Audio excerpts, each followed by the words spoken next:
Lesson 2.5, we start talking about graphing proportional relationships. The most important thing you need to take away from this is that a graph is proportional if it contains a straight line and that line crosses through the point 0, 0. So I basically took a picture of a page in your workbook, so this page should go extremely quickly when you're doing it on your own. Or you can have it out and work along as we go. That would probably be a really intelligent decision. So we have number 8 up here. It says, for each graph shown, tell whether it shows a proportional relationship. Okay, so if we look at A here, this one here, if we look at A, is it a straight line and does it pass through 0, 0? Well, yes, it does. This one, B, is it a straight line? No. C, is it a straight line? Well, yes, but it doesn't pass through 0, 0, so this is not a proportional relationship. So pretty straightforward, right? It has to be straight and go through the origin or it is not a proportional relationship. So how can we use this to determine proportional relationships? Well, let's look at 9. It says, the graph shows the number of boxes a machine packages over time. Is the relationship proportional? Well, is it straight and does it pass through 0, 0? And yes, it does.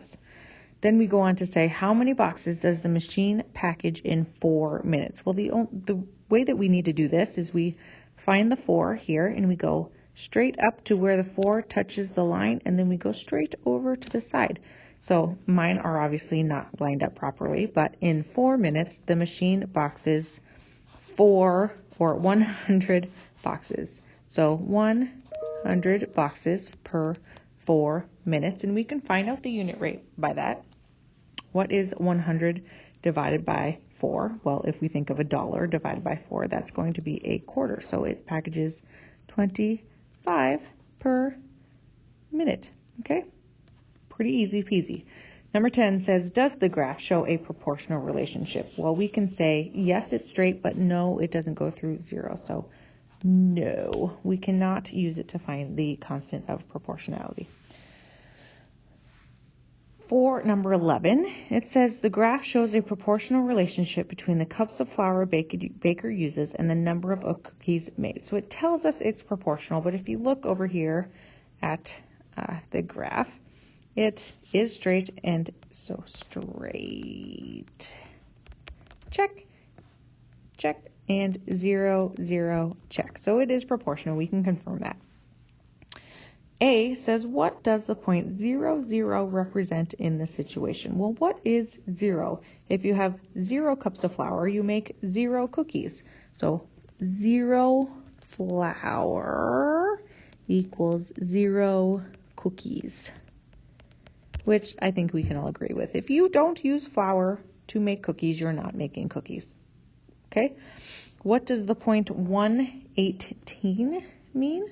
Well, that means for 1 cup of flour, you make 18 cookies. Okay, so 2.5 is pretty straightforward. How do you know if a graph is proportional or not? Well, it's the line on it is straight and it passes through 0, 0. And then how do we use that to know things about the relationship? Well, we look at the graph.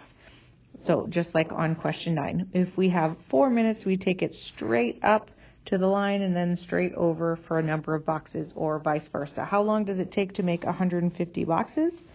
Well, let me switch colors so you know what I'm doing. We go 150 straight over to the line and then straight down, and it's 6. So it takes 6 minutes to make 150 boxes. That's how we use graphs and proportional relationships in this unit.